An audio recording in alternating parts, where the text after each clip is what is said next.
मध्य प्रदेश में विधानसभा चुनाव 2023 के सियासी समीकरण आदिवासी वोट बैंक पर काफ़ी हद तक निर्भर हो चुके हैं। प्रदेश में 47 सीटें आदिवासी वर्ग के लिए आरक्षित है, वहीं 80 सीटों पर आदिवासियों का सीधा प्रभुत्व बना हुआ है, जिसे ध्यान में रखते हुए भाजपा और कांग्रेस दोनों ही प्रमुख दल लगातार आदिवासियों को साधने में जुट गए हैं। कांग्रेस जहां इन दिनों आदिवासी स्वाभिमान यात्रा को लेकर सीधे आदिवासियों के बीच में पहुंच रही है, तो वहीं भाजपा विकास पर्व के जरिए सभी वर्ग को साधने में लगी हुई है। भाजपा शिवराज सरकार के 18 साल के कार्यकाल की उपलब्धियों को साथ लेकर चल रही है। साथ में महिला मतदाताओं को साधने का कार्य भी प्राथमिकता से चल रहा है। शिवराज सरकार द्वारा लाई गई लाडली बहना योजना को भाजपा गेम चेंजर के रूप में देख रही है, तो वही कांग्रेस सभी वर्ग के लिए 5 गारंटी के बाद किसानों के लिए लाई गई 5 अन्य गारंटी के भरोसे चुनाव परिणाम पलटने पर यकीन कर रही है। सीधी में हुए पेशाब कांड को आदिवासियों के स्वाभिमान से जोड़ते हुए कांग्रेस द्वारा 36 विधानसभा सीटों से होकर यात्राएं निकाली जा रही है। बालाघाट में यह यात्रा बैहर और परसवाड़ा क्षेत्र में 2 दिनों तक चली। इस दौरान आदिवासी समाज को एकजुट होकर भाजपा की ओर जाने से रोकने का भरसक प्रयास किया गया। वहीं भाजपा ने आदिवासियों को साधने के लिए बनाई गई तमाम योजनाओं के बाद अब अपनी रणनीति में बदलाव करते हुए संत शिरोमणि रैदास जी के भव्य मंदिर से लेकर विकास पर्व पर अपना ध्यान केंद्रित कर दिया है। विकास पर्व के दौरान भाजपा के नेता और विधायक लगातार जनता के बीच पहुंच रहे हैं, जहां पर वे जिले में किए गए विकास कार्यों के भूमि पूजन और पूर्ण हो चुके कार्य का लोकार्पण भी कर रहे हैं। ऐसे में अब देखना यही होगा कि कांग्रेस की आदिवासी स्वाभिमान यात्रा और भाजपा का विकास पर्व आगामी समय में किसके लिए अधिक फायदेमंद साबित होता है।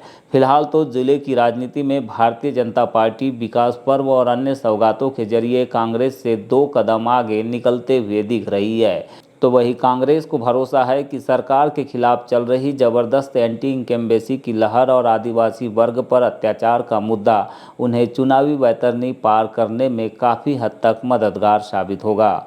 इसी के साथ ही कांग्रेस नेता कमलनाथ जल्द ही अन्य वर्ग को साधने के लिए एक और एक्शन प्लान बना रहे हैं, जिसकी शुरुआत अगस्त के अंतिम माह में होने की संभावना है। इस योजना के तहत कांग्रेस के सभी कार्यकर्ता और नेता अपने क्षेत्र में पहुंचकर कमलनाथ का संदेश सीधे जनता को देने का काम करेंगे।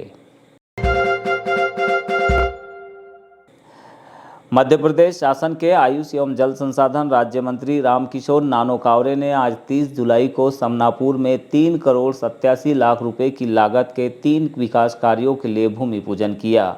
इस मौके पर ग्रामीणों को संबोधित करते हुए मंत्री कावरे ने कहा कि परसवाड़ा विधानसभा क्षेत्र की जनता ने मुझे अपना प्रतिनिधि चुनकर प्रदेश सरकार में मंत्री बनने का अवसर दिया है। यह मेरा सौभाग्य है कि मुझे इस क्षेत्र की जनता की सेवा करने का अवसर मिला है।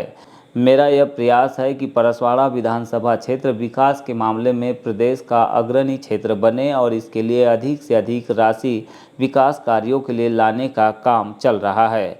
हमारी सरकार और हम जनसेवा की भावना के साथ विकास कार्य कर रहे हैं। भूमि पूजन कार्यक्रम में उनके अलावा बालाघाट जनपद के अध्यक्ष फूलचंद सहारे, उपाध्यक्ष डॉक्टर शंकर लाल बिसेन, ग्राम पंचायत समनापुर की सरपंच पूनम गणेश लिल्हारे, ग्राम पंचायत रोसना सरपंच राजेंद्र डोंगरे सहित संबंधित विभागों के अधिकारी और ग्रामीण जन बड़ी संख्या में मौजूद रहे। आज ऐसे बाउंड्री वाल की व्यवस्था करके हमारे बच्चे व्यवस्थित यहाँ पढ़ ले, उसके लिए व्यवस्था बनवाए। आज उसका हमने लोकार्पण किया। हमारे कार्यकर्ता को हमने यहाँ पर समर्पित कर दिया ताकि हमारे बच्चों को बैठने की व्यवस्था अच्छी हो जाए। बैठे हमारे बच्चे बैठना सीखे, हमारे बच्चे पढ़ना सीखे।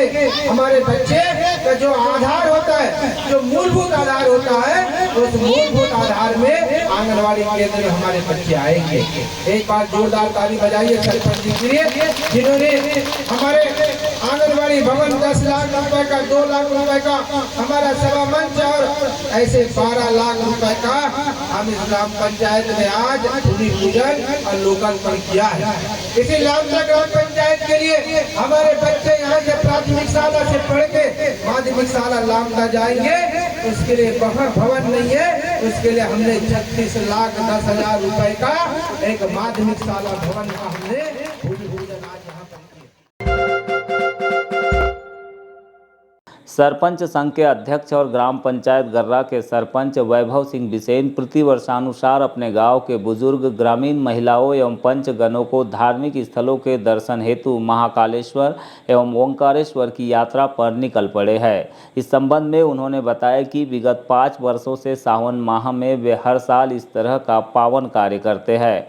पंचायत चुनाव में विजय प्राप्त करने के बाद अब उनकी इस यात्रा में पंचगण भी जुड़ गए हैं। गौरतलब है कि वैभव सिंह बिसेन ने पंचायत चुनाव जीतने से पहले भी गांव के बुजुर्गों को कुछ इसी तरह की धार्मिक यात्राएं कराई है। उस समय उन्होंने त्र्यंबकेश्वर, शिरडी, शनि शिंगणापुर और मैहर जैसे पवित्र स्थलों के दर्शन कराए, जबकि इस बार उनकी यात्रा में महाकालेश्वर और ओंकारेश्वर शामिल है, जहां पर वे ग्रामीण बुजुर्गों के साथ दर्शन लाभ लेकर गांव की उन्नति और प्रगति के लिए कामनाएं करेंगे। जो हमारे सीनियर सिटीजन है वो और हमारी जो पंच बॉडी है, इन सभी लोगों को महाकाल दर्शन के लिए आज उज्जैन के लिए प्रस्थान हुए हम लोग। उज्जैन के बाद में ओंकारेश्वर जाएंगे, फिर वहाँ से वापस गर्रा होंगे। ये ऐसा हम लोग मैं पिछले 5 साल से कर रहा हूँ। इसके पिछले साल भी हम लोग त्र्यंबकेश्वर गए थे, उसके पिछले साल शिरडी गए थे। प्रतिवर्ष जो है हमने एक ध्येय बनाया हुआ है कि अपने जो वृद्ध हमारी जो माताएँ हैं और हमारे जो ग्रामीण जन हैं उनको अपने स्वयं के व्यय पे मैं यहाँ दर्शन करवाता हूँ।